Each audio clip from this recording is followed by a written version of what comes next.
The great taking. Daniel chapter 4 verse 17. This matter is by the decree of the watchers, and the demand by the word of the holy ones, to the intent that the living may know that the Most High rules in the kingdom of men, and giveth it to whomsoever he will, and sets up over it the basest of men. This video is based on the book, The Great Taking, by David Rogers Webb. When the velocity of money, VOM, collapses, the economy collapses. Velocity is the number of times that a unit of currency is spent to buy goods and services in a period of time. This is measured by comparing the value of all goods and services produced in a period of time, GDP, with the value of all cash and deposits, money supply. Velocity times money supply equals GDP. Lower velocity results in lower GDP. Collapse in velocity of money is exactly what was unfolding from the 19th century and leading up to World War I. Within a few years, the Russian, Austro-Hungarian, and Ottoman empires ceased to exist, as did the Qing dynasty. The German economy was destroyed. Then followed the Great Depression, the Second World War, and the slow collapse of the British Empire. No populations were left unscathed and there were no winners. Or were there? While there was widespread deprivation, selected banking interests took the collateral of the thousands of banks which were forced to close, as well as the property of a great many people and businesses large and small, the indebted. In the U.S., gold held by the public was confiscated. But most importantly, closely held secretive private control of central banks and money creation was maintained. The owners of these privately held banks have known for many decades that such a collapse in velocity of money would come again. They have been preparing.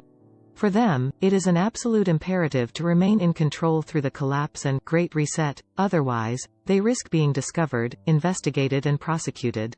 We are now living within a replay of this monetary phenomenon, i.e., a profound decline in velocity of money, which began when velocity peaked in 1997.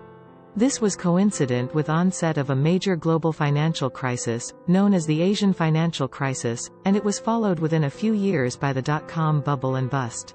Velocity of money has now contracted to a lower level than at any point during the Great Depression and World Wars. Once the ability to produce growth by printing money has been exhausted, creating more money will not help. It is pushing on a string. Perhaps announcement of the Great Reset has been motivated not by global warming, but rather by certain knowledge of the collapse of this fundamental monetary phenomenon. There are now no property rights to securities held in book entry form in any jurisdiction, globally. In the late 1960s, something called the Banking and Securities Industry Committee, BASIC, had been formed to find a solution to the paperwork crisis. The BASIC report recommended changing from processing physical stock certificates to book entry, transfers of ownership via computerized entries in a trust company that would hold the underlying certificates, immobilized. The Depository Trust Company, DTC, founded in 1973, is a New York corporation that performs the functions of a central securities depository as part of the U.S. national market system. The Depository Trust Corp., DTC, eventually became the model for the Central Securities Depository, CSD. In the aftermath of the dot-com bust, financial instability and the threat of collateral shortages were used as justification to give secured creditors, too big to fail banks, legally certain claims to client assets, globally, without exception, with the further assurance of near-instantaneous cross-border mobility of legal control of such collateral.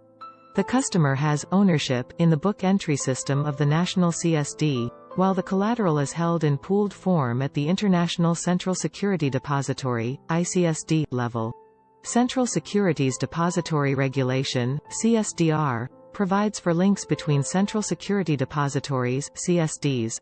National CSDs, which hold the record of ownership, are linked to the International Central Security Depositories, ICSDs. The transfer of legal title to customer collateral from the national CSD to the ICSD, and the use of customer collateral are thus enabled. This allows the cross-border services, i.e. the use of customer collateral. All securities owned by the public in custodial accounts, pension plans and investment funds are now encumbered as collateral underpinning the derivatives complex, which is so large, an order of magnitude greater than the entire global economy, that there is not enough of anything in the world to back it. It is now assured that in the implosion of the everything bubble, collateral will be swept up on a vast scale. The legal plumbing to do this is in place. Legal certainty has been established that the collateral held in CSDs can be taken immediately and without judicial review, by entities described in court documents as the protected class, too big to fail banks. In the aftermath of the 2007-2008 global financial crisis, no executive was convicted of a crime for the use and subsequent loss of client assets. Quite to the contrary, the bankruptcy of Lehman Brothers was used to establish case law precedent that the protected class of secured creditors have an absolute priority claim to client assets, and that, potentially and practically, only they will end up with the assets. An enormous amount of sophisticated planning and implementation was sustained over decades with the purpose of subverting property rights in just this way. All securities, held in CSDs, are held in unsegregated pooled form. Account providers, CSDs, are legally empowered to borrow pooled securities without restriction. In the event of the bankruptcy of a central security depository, CSD, the absolute priority claim of secured creditors, too big to fail banks, to pooled client securities has been upheld by the courts. Milton Friedman and Anna J. Schwartz argued that the Great Depression was caused by not lowering interest rates and by not injecting liquidity into the banking system to prevent it from crumbling. The Federal Reserve passively watched the transformation of a normal recession into the Great Depression.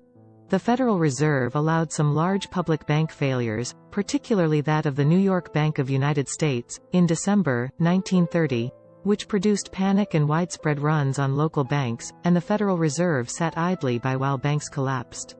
The Federal Reserve Act set up an inevitable logic that the Fed must take the gold of the public in a sufficiently major crisis, with the justification that credit could not be expanded otherwise. The executive order to confiscate all gold owned by the public was made under the authority of the Trading with the Enemy Act of 1917, which had been enacted 4 years after the creation of the Federal Reserve. Once they had taken the gold of the public, they did not then use the stolen resource to expand credit. People remained in a debt trap, the Great Depression continued and even worsened.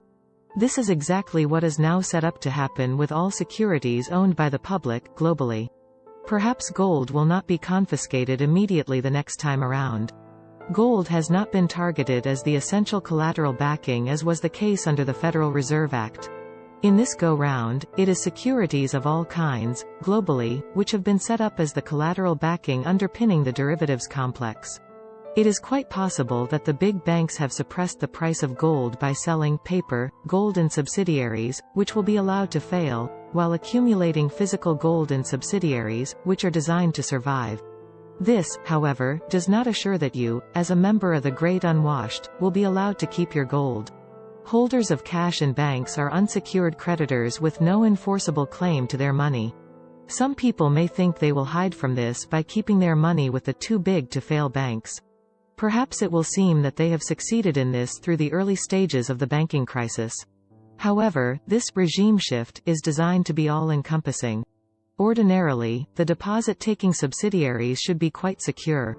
But a strategy has been set up so that the deposit-taking subsidiaries of the too-big-to-fail banks can be separately bankrupted when the time comes. The Federal Reserve has the power to give exemptions to any bank to move derivatives into deposit-taking subsidiaries, and it has done so.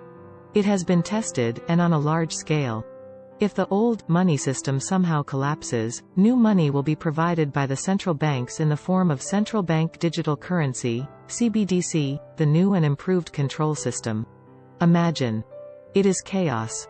You have lost everything but your smartphone. If you don't have one, don't worry, you will be issued one. You will download an app. You will click boxes agreeing to everything. You will become increasingly indebted with each payment you make using the CBDC you are given on your phone. You will be told what to do and what not to do from then on. You will comply if you want to eat. Revelation chapter 13 verse 16 And he shall make all, both little and great, rich and poor, freemen and bondmen, to have a character in their right hand or on their foreheads. Revelation chapter 13 verse 17 And that no man might buy or sell, but he that hath the character, or the name of the beast, or the number of his name. Consider that in the period from the 1920s into the 1950s, more than 3 decades, there was little recovery in price level. Think of the absolutely massive demand drivers present through those decades: rural electrification, population growth, telecommunications, air travel, etc. No such drivers of demand are present now. It is quite the opposite. Artificial intelligence, AI, and robotics are inherently deflationary. We are told that people are not needed. Perhaps that is a tad deflationary. The inflation we are now seeing is not due to strength in the global economy. The underlying intractable problem of our time is not inflation but deflation. The inflation is illusory. It is created by massive devaluation of money and artificial scarcity. Consider the implications of an imaginary global pandemic or the Nord Stream sabotage. Perhaps you have heard of the everything bubble. What is it? I will explain the horror of it simply. Let's take the example of a single bond with no fixed maturity date, i.e., a perpetuity. This bond pays a fixed annual dividend of $5. If the market rate of interest is 5%, $5 divided by 5%, this bond has a value of $100.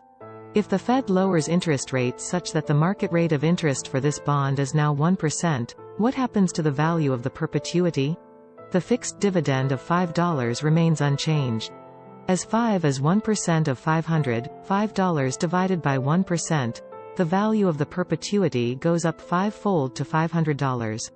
Now if the Fed increases market rates back to 5%, the value of the perpetuity paying a fixed dividend of $5 returns to $100, and hence, $500 multiplied by 80% equals a $400 loss. There is an 80% decline in value. Does it remind you of the sharp rise of interest rates by the Federal Reserve in the last year, after keeping rates at near zero for nearly 15 years? How will the rise of interest rates impact the value of your assets, stocks, bonds, real estate, in the future? The entire global financial complex is, essentially, a big perpetuity, i.e. a financial instrument with no fixed maturity date. The prices of all fixed income instruments are determined by interest rates. The decline in global financial and real estate markets will be massive, has been made certain. The financial gains of the past 15 years have been an illusion. Epic losses will be concentrated on the balance sheets of the central clearing parties, which, as we have seen, are designed to fail. In the collapse of the clearing subsidiaries of the Depository Trust and Clearing Corporation, it is the secured creditors who will take the assets of the entitlement holders. It is designed to happen suddenly, and on a vast scale. The central clearing parties are designed to fail. They are deliberately undercapitalized. The start-up of a new CCP is planned and pre-funded. This construct assures that the secured creditors will take all collateral upon which they will have perfected legal control. The people controlling this system are quite obviously not benevolent. They are insane. The masterminds are not yet known. However, the individuals and organizations near the levers of power, monetary, media, government, healthcare, military, police, legal, corporate, operating with criminal intent toward the mass of humanity, can be identified. Ephesians chapter 6 verse 10. Finally, brethren, be strengthened in the Lord and in the might of his power. Ephesians chapter 6 verse 11. Put you on the armor of God, that you may be able to stand against the deceits of the devil. You can read David Rogers Webb's free book, The Great Taking, at the link down below. If you find these videos educational, please like and subscribe. Have a great week. Thanks.